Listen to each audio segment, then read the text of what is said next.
जनपद में त्यागी ब्राह्मण भूमिहार समाज के राष्ट्रीय अध्यक्ष मांगेराम त्यागी ने प्रदेश सरकार के मंत्री कपिल देव अग्रवाल की संपत्ति की जांच की मांग उठाई है। जल्द ही भाजपा यूपी प्रदेश अध्यक्ष भूपेंद्र चौधरी और अमित शाह से मिलकर वो अपनी बात रखेंगे। लोकसभा चुनाव में मुजफ्फरनगर सीट पर पूर्व मंत्री संजीव बालियान की हार का मंत्री कपिल देव अग्रवाल को जिम्मेदार ठहराया है। उन्होंने कहा कि मुजफ्फरनगर नगर पालिका में रहते हुए लोगों की रिकवरी कैसे रुकी, इसकी भी जांच हो। भाई, मैं पहले तो आपको, आपके चैनल पर, आपके श्रोताओं को धन्यवाद कर रहा हूँ। फिर कारण हमारा यह है कि कुछ माह पूर्व चुनावों के दौरान एक प्रोग्राम हुआ था जनपद मुजफ्फरनगर में, तुलसी पार्क शिव चौक पे, और वहाँ माननीय कपिल देव मंत्री जी भी थे। यानी कि अगर हमने किसानों की बात उठा दी, किसानों की आवाज़ उठा दी, तो वहाँ से मेरे ऊपर फर्जी SC/ST एक्ट का मुकदमा दर्ज कर दिया और विदित किया गया। मैं आपके चैनल के माध्यम से पूछना चाह रहा हूं कि जब प्रशासन वहां खुद था, वहां कोतवाल था, पूरा पुलिस प्रशासन था, लगभग 60 से 70 बड़े बड़े CCTV फुटेज वहां चल रही थी, कैमरे चल रहे थे, प्रेस थी वहां। और अब उसी दिन रात को संजीव बालियान का गुल दीवा करने को कपिल देव जी ने, क्योंकि भाई हमें पता नहीं मैं क्या खा जाए आपस में, ये भारतीय जनता पार्टी को जो नुकसान दे रहे, ये अंदर रह के दे रहे, बाहर का आदमी तो इतना दे नहीं सकता। इसने रात को 12-1 बजे उस लड़के से, जीसस सागर नाम का लड़का है, अगर अब भी मेरे सामने मैं उसे पहचान नहीं सकता, कोई मेरे नंबर फ़ोन नहीं, ना कभी मेरा उसका, मेरा उससे कोई विद्वेष है। अभी कुछ दिन पहले वो देखा कि वो वृक्षारोपण भी उसी के साथ कर रहा है, 2 इसमें गवाह दिए माननीय कपिल देव ने। वे दोनों उसके खास आदमी हैं। यानी कि भाई तुम्हारे से बढ़िया तो बहन मायावती की सरकार थी, तुम्हारे से बढ़िया तो चंद्रशेखर रावण है जो स्वर्णों की भी आवाज़ उठा रहा है, मुस्लिमों की भी, सभी की। तुम जो है हम वोट देंगे, इलाज भी हमारा करोगे। कपिल देव माननीय मंत्री से सुन लो बात, मांगेराम त्यागी आज तुम्हें चेतावनी दे रहा है, जो हाल संजीव बालियान का हुआ ना, यही तुम्हारा होगा और तुम कई जनपदों को लेकर बैठोगे कहीं।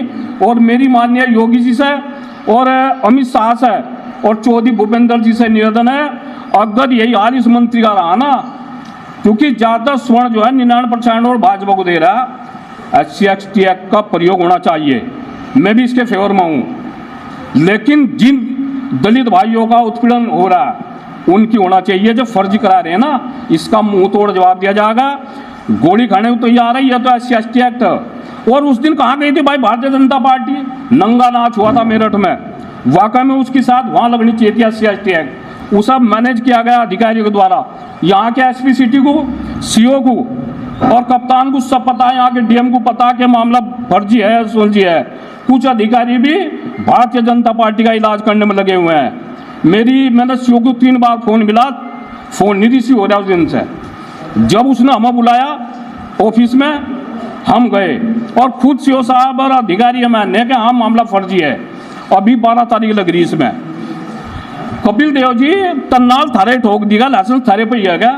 कहाँ था आ गया इतना धन? बाईपास पे जो पंपा लगा है तुम्हारी पत्नी के नाम, कहाँ? मैं माननीय योगी जी से अपील करता हूं और हाई कमान से दिल्ली से भी अपील करता हूं, इनकी संपत्ति की जांच हो। और इस कपिल देव के द्वारा आज तक एक त्यागी समाज, ब्राह्मण समाज, पीछे एक ब्राह्मण के लड़के में लगाया था SC/ST एक्ट, उसमें भी इसी का हाथ था। ये जो तुम कर रहे ना, मैं ब्याज के वापिस होगा। एक भी कॉलोनी बन जाने के हिंदुओं की आनंद करे चुनाव। पहली बात तो टिकट नहीं होने का, टिकट से पहले ही एक बहुत बड़ा आंदोलन होगा हर पूरे प्रदेश में, अगर कपिल देव जैसे मंत्री के टिकट होंगे। हम जो है इस भारतीय जनता पार्टी पर विश्वास कर रहे थे, अब तक वोट देते आ रहे थे, ब्राह्मण और त्यागी और भूमिहार। लेकिन इसलिए नहीं कि इसमें रहकर हमारा उत्पीड़न करोगे। अब संजीव बालियान का खुले मन से कह रहा है, इसी आदमी ने इलाज कराया। 12 गाड़ी वैसे समाज की भर का घूमन जा रही, 70-75 गाड़ी थी और रही। अपने आप तो 20-22 हज़ार ऑटो जीत गया, हिंसा इसका देख क्या इलाज करवा। आप भी लंबे समय से भारतीय जनता पार्टी का विरोध कर रहे हैं, तो आप कैसे कह सकते हैं कि कपिल देव ने किया इलाज? नहीं, विरोध नहीं हम कर रहे। आपने भी तो अपना प्रत्याशी उतारा था भाजपा के विरोध। अरे भाई एक बात तो बताओ, क्यों ना उतारे हैं? हमारा समाज 99% वोट दे रहा है और हमें एक भी टिकट नहीं पूरे देश में। इसलिए करा था। और अब कभी अभी यही हाल आने इनका, अब और उतरेंगे, हर विधानसभा में उतरा जाओगा। केला चना भाड़ तो फोड़ता नहीं, भड़ बुझे के यहाँ फोड़ दो। जो जनपद मुजफ्फरनगर में हुआ ना, अगर विधानसभा में भी यही होगा अगर इनकी आग नहीं खोलने का काम करा। संजीव बालियान की हार के पीछे क्या कारण मानते हैं? कपिल देव जैसे आदमी, कोई हमारी संजीव बालियान ने डोर काट ली, बिल्कुल भी नहीं। इन लोगों ने कुछ 2-4 वैसे लग रहे थे, मैं आपको उसको बता रहा कि मैंने कहा तो कुछ फर्क नहीं पड़ रहा। नहीं तो संजीव बालियान ने कोई हमारे समाज की डोर निकाल ली है। संजीव बालियान इस स्थिति में था जब हमने कहा भूपेंद्र चौधरी अमित शाह से हमारी बात करो, हम एक टिकट लेंगे। आज जनपद मुजफ्फरनगर, मेरठ, सहारनपुर, पूरे पश्चिम में त्यागी समाज का एक भी लीडर ऐसा नहीं है जो डीएम और कप्तान से फोन कर सके। क्यों नहीं भाई? तो इसके पीछे कहीं ना कहीं इलाज करवाने को हो नहीं हरा भाजपा को तो भाजपा ने हरा रहे। और अगर इस तभी दुर्दम काम होगा और इसकी प्रॉपर्टी की जांच हो, और इसकी जांच हो कि पहला जो अनुसूचित मोर्चा का जो जिला अध्यक्ष था, जाकर उससे पूछ लो कि कितने SC/ST एक्ट के मुकदमे इस कपिल देव ने लगवाए लोगों पे। अब यू आ गया, अब इसे बनाया इस लड़के को।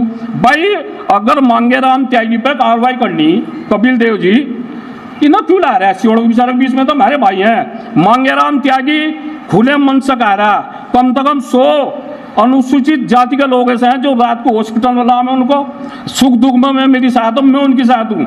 मैं बहुजन समाज पार्टी में रहा हूँ, वे हमारे भाई हैं। लेकिन उनका गलत इस्तेमाल होगा, ये लोग SC/ST एक्ट का दुरुपयोग करते हैं। ये दुरुपयोग रुके।